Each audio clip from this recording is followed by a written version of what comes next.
So hi everyone, we are seeing the 500 important question series for 2024 examination. So hope so बहुत अच्छा कर रहे हो आप लोग and today hopefully we will get the 2023 final results for exam.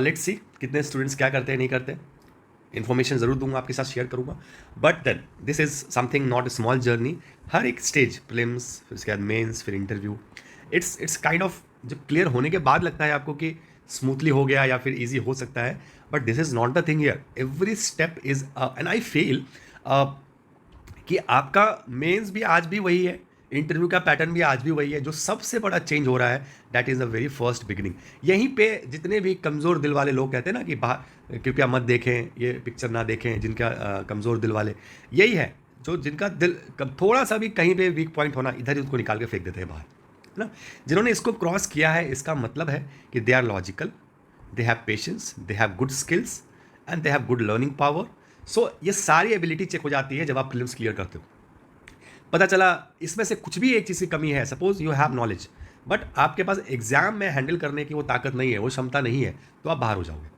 Right that's why it is set the prelims is the key to success for UPSC prelims एक बार prelims जब क्लियर करते हो योर अनएक्टिवेटेड चैनल्स है ना वो भी activate हो जाते हैं आप ट्रिगर हो जाते हो and you feel something like एक अलग से एनर्जी आपके अंदर आती है दिस इज फैक्ट 100% है ना तो you have to at any cost clear this prelims examination otherwise things are going to be not easy at all एक बार कर लो कम से कम भरोसा तो जग जाएगा कि आप इस लायक हो okay moving to the very first question united nation voluntary fund for the victims of the torture अब यूनाइटेड नेशन बॉडी है ये फंड बना है इनके लिए पता चल रहा है किस लिए बना हुआ है ठीक है अब इसको मैनेज कौन करता है तो ये विक्टिम्स थे तो इसको मैंने ह्यूमन राइट्स करके दिया अब ये सही है कि गलत है अगर ये नहीं भी होता तो ह्यूमन राइट्स में आप कंफ्यूज होते है ना विक्टिम्स ऑफ टॉर्चर इसका मतलब human rights will come into the picture तो अगर आपको ये स्टेटमेंट नहीं पता है सपोज है ना तो आप इसको करेक्ट करोगे because something it is related to this statement समझ रहे हो तो यहाँ पे गेस वर्क यही लगाओगे इससे ज़्यादा और कोई गेस वर्क नहीं लगता है India as a contributor to this fund it's very very important इस फंड में इंडिया का भागीदारी है कि नहीं इंडिया पार्टिसिपेट करता है कि नहीं and civil societies and human organisations are provided with funds to provide direct service to the torture survivors ये भी एक इंपॉर्टेंट स्टेटमेंट है डायरेक्ट ट्रांसफर है कि नहीं है तो आप इसका आंसर देख लीजिए पॉज करके answer is C all three are correct तो आप इसको याद कर लीजिए एज इट इज सोल्यूशन भी देखते हैं सोल्यूशन देखिए आप it was establish in 1981 and then you can see this fund is manage by human rights pause करके आप पढ़ना इसको थोड़ा सा एक एक चीज़ नहीं बताऊंगा the fund receive mostly from the member states voluntary contribution है और इंडिया का देखिए 2023 में India is a contributor to this fund समझ में आया ओवरऑल पिक्चर दे दिया आपको मैंने इस फंड के बारे में moving to the next question अब देखिए इस क्वेश्चन में global strategy for the improvement of the agriculture rural statistics सास प्रोग्राम अब इसको इनिशिएट कौन किया that is very very important इसका पर्पस क्या है that is very very important history and the purpose ठीक है अब आप देखो इनिशिएट कौन किया है वर्ल्ड ट्रेड ऑर्गेनाइजेशन और एम्स क्या है इसका decline to address the decline in the agriculture statistics अब ये स्टैटिस्टिक्स नहीं होंगे एग्रीकल्चर के बारे में तो पॉलिसीज कैसे बनेंगी तो एग्रीकल्चर के बारे में पता ही नहीं है क्या हो रहा है कितने लोग एग्रीकल्चर पे हैं एक्चुअल फिगर नहीं है राइट एक्चुअल फिगर नहीं होने की वजह से we are not able to address the problem very carefully तो आप देख लीजिए यहाँ पे इसका दूसरा स्टेटमेंट तो सही है पहला is incorrect because it is the Food and Agriculture Organization समझ में आया ये देख लीजिए उनके बारे में थोड़ा सा डेवलपिंग कंट्रीज अब भारत बिल पेमेंट सिस्टम क्या है देख लीजिए recently it has been extended देखो set to expand its presence for the cross border bill payments in UK ठीक है through the Bharat bill payment system recently right तो आप देख लीजिए सबसे पहले आरबीआई ने इसको कंसेप्चुलाइज किया है ड्रीवन बाय मतलब led by NPCI it acts as a settlement agency एक इसका फंक्शन दिया गया है ये सेटलमेंट एजेंसी के काम करता है ओएनडीसी नेटवर्क के लिए भी नेटवर्क बहुत इंपॉर्टेंट है इसको आप जरूर डिटेल में कीजिएगा okay presently BBPS services also available to customers in India only अभी इंडिया ओनली वाला तो गलत हो गया हो बिकॉज देख लीजिए आप इसको एक्सपेंड कर रहे हैं बाहर भी है ना तो यहाँ से चलो ये मैंने पहले आपको दिखा दिया है तो ये हो गया इनकरेक्ट अब ये दोनों की बात रही अब ये आरबीआई कंसेप्चुलाइज्ड है कि नहीं ये देख लेते हैं तो आंसर क्या है बी ओनली 2 मतलब दो तो ये सही है ही यही गलत है राइट तो अब आप आंसर देख लीजिए 2013 में इसको स्टार्ट किया था फाइनली लॉन्च इन 2017 ठीक है अब देख लीजिए launch for the cross border received approval to aid settlement agency for the ONDC तो पॉज करके इसको डिटेल में थोड़ा सा जल्दी जल्दी पढ़ लीजिएगा ज़्यादा कुछ आपको टाइम एनपीसीएल इसको लेट करता है ऑथराइज्ड राइट ये भी देख लीजिएगा एंड ठीक है third is incorrect because cross border भी है ये है ना चलिए अब नेक्स्ट क्वेश्चन बहुत इंपॉर्टेंट है आपके है ना सॉरी कब तक ब्रेक लेंगे बताइए इतना आप लोग का एग्ज़ाम है 2024 का एग्ज़ाम फिर 25 का बैच शुरू हो रहा है सो स्ट्रगल तो रहेगा ही लाइफ में तबीयत खराब होती रहेंगी है ना बस बहुत ज़्यादा, कल मैंने 3 बार वीडियो बनाया है और बीच में इतना मुझे खांसी आ गई थी कि मैं उसको पोस्ट नहीं कर पाया, और बहुत टेक्निकल नहीं जानता हूँ मैं वीडियो को एडिट करके उसको ये करना, जोड़ना, माइनस करना। सो मैं फिर उसको हटा ही दिया, है ना। चलो आज कोशिश कर रहे हैं करने की फिर से, ठीक है। अब देखिए यहाँ पे ये इंडिया का जो मैप है, सॉरी, ठीक है, यहाँ पे थोड़ा सा गलत हो गया है। इंडिया का मैप आपको आना चाहिए अच्छे से, ठीक है। ये कच्छतीवु जो आइलैंड है, ठीक है, इनको अरेंज करना है। अब आपकी चारों प्लेस देख लीजिए, अगर आपको आता है तो बहुत अच्छी बात है अरेंज करना, नहीं तो आज के बाद ये मैप नहीं भूलिएगा, ओके, ये मैप मत भूलिएगा।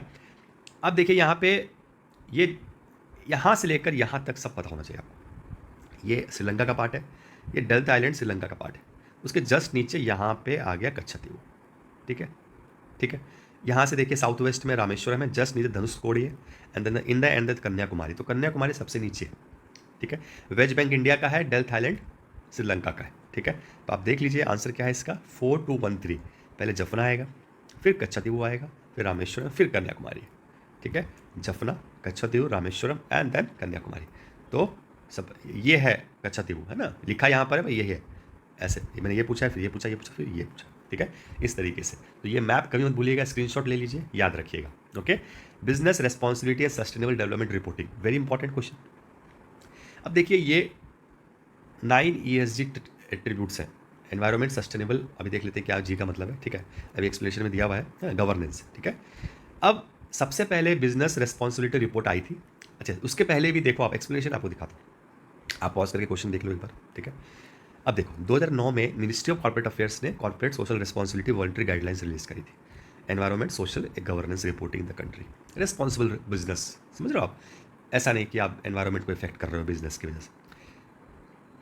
2009 में आई थी, अभी 2021 में। तो ये business reporting and sustainability report, sustainability report, पहले क्या था सिर्फ BRR, अब मैं आपको और पढ़ाता हूँ, ठीक है। इन 2020 देख रहे हो, ठीक है, report of the committee on the business responsibility report established by the Minister of Corporate Affairs was presented. The committee recommended replacing BRR with BSR.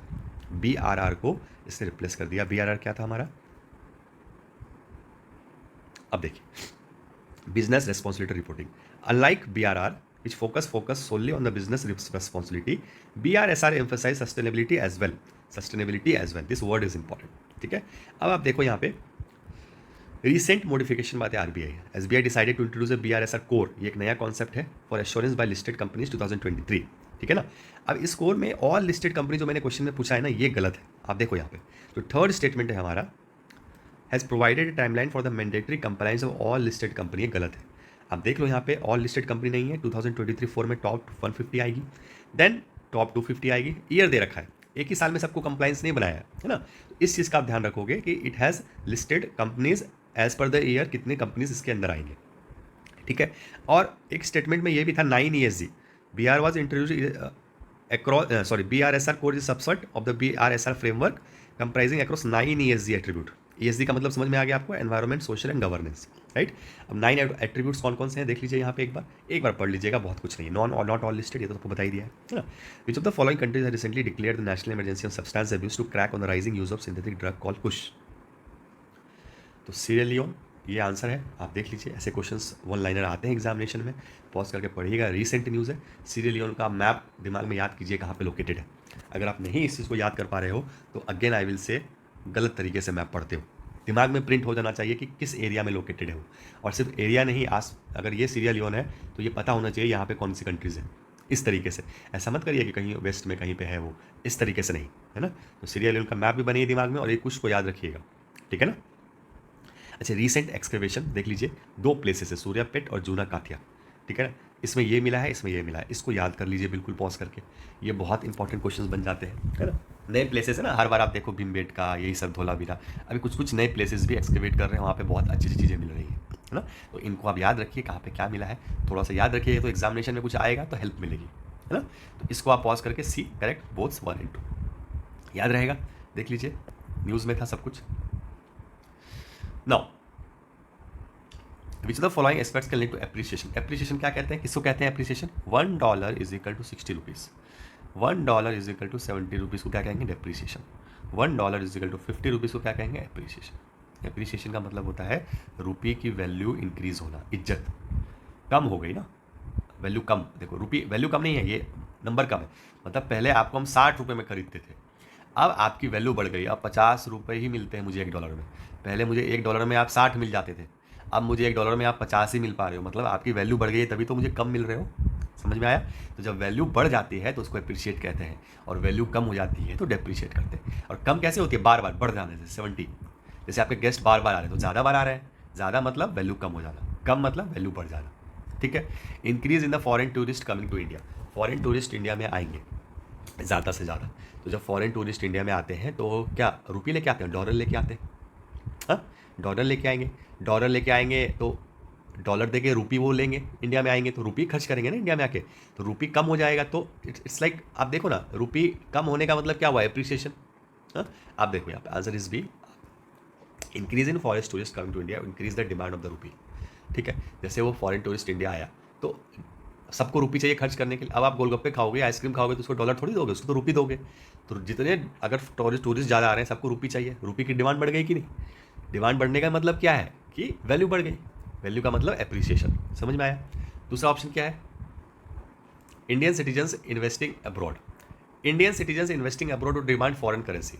अब फॉरेन करेंसी अगर वो बाहर जा रहा है पढ़ने के लिए तो वहाँ पे वो 100 रुपये या 100, 10,000, 1 करोड़ इंडियन नोट्स में तो जमा करेगा नहीं, फॉरेन यूनिवर्सिटी में उसको डॉलर जमा करना पड़ेगा। तो